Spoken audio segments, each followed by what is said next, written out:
Hello!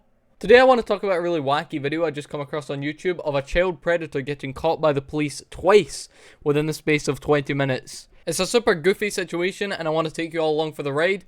Basically, this guy goes and he's accused of meeting a minor, so the cops de-escalate the situation, they separate the minor from the guy, they let them go, and then 20 minutes later they get another call of him trying to do the exact same thing in a different store. Without further ado, let's go. Today, on Uncovered, watch police give this creep a reality check not once, but twice, for trying to talk to minors, and all within 20 minutes too. It all started when officers were responding to unlawful or suspicious activity at a commercial plaza, to which the callers had this to say. So, we both hired a gentleman, his name's Kareem. He's been told, because he's been fired, he's been told not to come back into either one of our stores. He repeatedly does so. Okay. 2 nights ago, he was harassing one of my 16-year-old minors. I was not here, it was at night. The employee that was there and witnessed it, she's at the store right now. Is this him right here or what? No. So the beginning of this train ride to Sillytown starts with these two ladies. They're basically explaining there was this guy called Kareem who used to work at their store, and then they had to fire him because he was caught talking to one of their 16-year-old employees inappropriately. Apparently he was calling her things like honey and sweetie, or, you know, all the classic things you'd call maybe your wife or your girlfriend. So they've called the cops on this guy because they've just found him talking to another minor in a different store. Apparently this girl's 14. The only reason I'm not showing you all is because the video is just a lot of kind of talking. Obviously I'll show you more when they actually get to this Kareem guy, but this part I can just explain it to you really quickly so we can just fire straight to the center of the cookie. Another officer heads into Walgreens to search for the suspect and encounters him with the underaged female right by the door. Watch how he immediately begins to play dumb and hide his true intentions. You got ID on you? I'll be right back. Yeah, is everything okay? Do you guys know each other? Okay, so I got a call. How do you know each other? How do you know each other? You're clear at Walgreens. Correct, that's the third time I've asked. How do you know each other? Is everything okay, sir? So notice how the guy immediately acts defensive as soon as the cop's in. The cop walks in, goes up to him and says, "Have you got ID on you?" He gives a super confused look as if he feels like he's done nothing wrong. The cop says, "Okay, that's fine. Do you two know each other?" Which to the 14-year-old girl responds, "Yes." He does give off quite a confused look, but he can't be that confused because he doesn't say anything. I'm sure if he didn't know her, he would say, hold on. She's lying. I have no idea who she is. But he didn't. The cop then asks how they know each other, to which he gets no response. He then asks again, which he gets another no response. So he said, right, this is the third time I'm going to ask, how do you two know each other? To which, once again, this goober responds with, is everything okay? How old are you? 18 at least? Yep. If you come out here to my car with me, bud. Is everything okay, sir? I'm investigating something right now. You have been named and everything. I need you to step out to my car right now. You understand? No. Okay. You can either walk out there or I'm going to escort you out there. Wow. It's your choice. Let's go. Okay. Let's go. Jesus, I'm coming. Let's go. So the cop kind of explains this whole situation to this guy. The cop's saying, yeah, we got a report. Someone described exactly like you, described exactly like her. Would you mind coming out to my car with me? Do you understand? And he says, no. To which the cop says, okay, you can either walk out or I'm going to escort you out. And he says, okay, and then pulls out his phone. So the cop's just clearly having none of it. He's not playing any of these games. So he starts taking Kareem out to the car. I need your ID. Okay. All right? I haven't done anything. Black male with a backpack, and then she's a light-skinned female black with a blue. How would someone not here know that? So this is just comedy gold here. The guy's sitting in the car. He's refusing anything. He's not giving the cop his ID. He's refusing to anything that the cop's telling him. And then through the cop's little walkie-talkie, you hear the other officer saying, yep, it's a male with a backpack. And he is with a young light-skinned female who's wearing blue.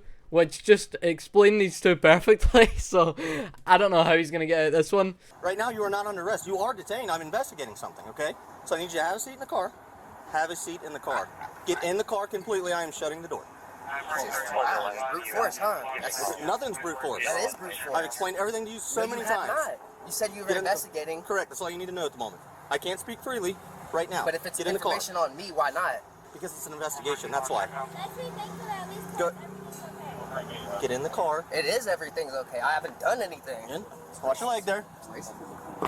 So I wanted to show this part real quick just to show how much something can escalate from something so small. What I mean by that is the officer says to Kareem, listen, put your feet in the car because I'm going to shut the door. and it takes Kareem a full like 30 seconds to a minute before actually just lifting his legs up and sitting in the car so the cop can close the door. It's just ridiculous. Just if you truly haven't done anything wrong and you're in this situation, by the way, that's not me saying he hasn't done anything wrong. Obviously something is wrong. So if you've not done anything wrong and the cop puts you in the back of his car, just cooperate with the cop. It'll make it a whole lot better for you. After detaining the suspect, the officers speak to the juvenile female to try and teach her a lesson about talking to strange older men. Is your dad home? That's just. I can call him right now. I'm trying to be very civil, very easygoing. At the house. So Why aren't you allowed at home? It's none of your business. I don't know why you're. So we received a call. Okay, you're still juvenile, correct? Okay, we received a call that an adult male, make sure you, well, first of all, how do you know him? How do I know him? Correct. Because he lives on it. So if I called your dad right now, he'd be okay with you being with him. You're a juvenile, he's an I adult. literally just was talking to him outside. Okay. It is a really sad situation. That's where I'm going to end this interaction here, because a lot of it is just the cop trying to explain to the girl here that this isn't right. You're not supposed to be talking to him. He's not supposed to be talking to you. But she just doesn't understand it. And that's the thing with these creepos in the back of the police car here. That they target the people who don't, you know, who don't really understand what's wrong with someone like him talking to someone like her. So it's super sad. You're good to go. Go get in your car.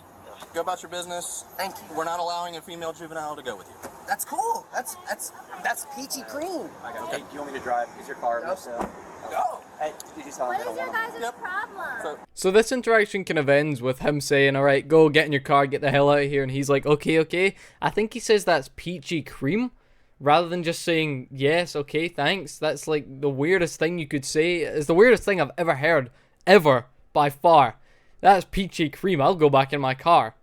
Bro, you're like 20, grow up. So anyway, after he walks away, the girl is still complaining, trying to understand what's wrong. Why is us talking illegal? And the cops are trying to explain it to her, but she doesn't understand. She's 14. So she goes, the cops go, the guy goes, and then less than 20 minutes later, the cops get a call back to a store right next to this one that they're in here, saying the guy is doing it to another minor. Let's watch. However, not even 20 full minutes later, they received a call about the male suspect back in Dollar Tree trying to talk to more juvenile females. Officers returned to teach him his lesson, and for good this time. Send a book back, hey, friend. He's back. Is he back? Yeah, he went back. Okay. 4 boy 11. I'll be out with that trouble again back out of Dollar Tree. Ma'am, you want him arrested, right? Put your hands behind your back. Whoa. No, come here. Do not walk away from me. Do not walk away from me. Turn around. Put your hands behind your back. Put your hands behind your back. Excuse you? I need another unit over here. I can't use the Put your restroom? hands behind your back. Hold up, sir. Now, I'm not asking you.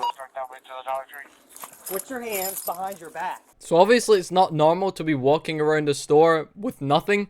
The first store we saw him in, he was just standing there. He wasn't holding anything to buy. He was just standing there. And then the cop walks into this store, and on this one he's just walking around once again. So obviously he wasn't shopping. He claims he was there to use the restroom. We all know that that's a bunch of baloney. So the cop hustles and tussles with him a bit. It's like a fucking WWE lock that they're both in. And then the cop gets back up. The backup come and they get this guy on the ground and start detaining him. That was pretty silly. Double lock. It's not. You guys said Jersey Mike's. I went in here to use the restroom. That's racist. What are you reaching for? That's racist. What are you reaching Watch for? your hands. Watch your hands. What? I don't have anything on me. Leave your hands behind your back. Go ahead, chop my pockets. Double lock Whoa. That's not a hole in the pocket. Hold on. Cuffs are tightening down. You can check my ID and everything. You're good. Like I said, I'm an innocent citizen. No, you're fine. Now, what I think's really silly about this whole situation is that in the first interaction, when the cop said, "Do you have ID on you?" the guy refused to give him any ID. But now that he's been slammed on the ground and put in handcuffs, he's now saying, "Oh yeah, it's fine, just take my ID, Like that's gonna solve the problem. You were talking to a minor, so you got fired from your job. And then you were talking to another minor, so you got the cops called on you. And after the cops let you go, you went and started talking to another minor. What is wrong with you, bro?